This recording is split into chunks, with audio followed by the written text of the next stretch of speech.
আজ এসেছি বোনের বাড়ি। বোন বাজার নিয়ে এসছে, কি কি এনেছে দেখো। এখানে আছে লোটে মাছ, এই যে এক বাটি লোটে মাছ।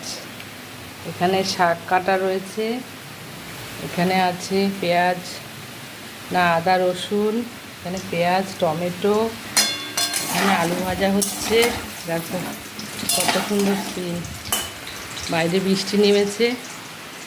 আর এখানে কি দেখি, এখানে পোলটাটার মধ্যে কি আছে এটা খাওয়ার সময় দেখো, খাওয়ার সময় দেখা যাবে। আর এখানে এনেছে চিংড়ি মাছ, এই যে চিংড়ি।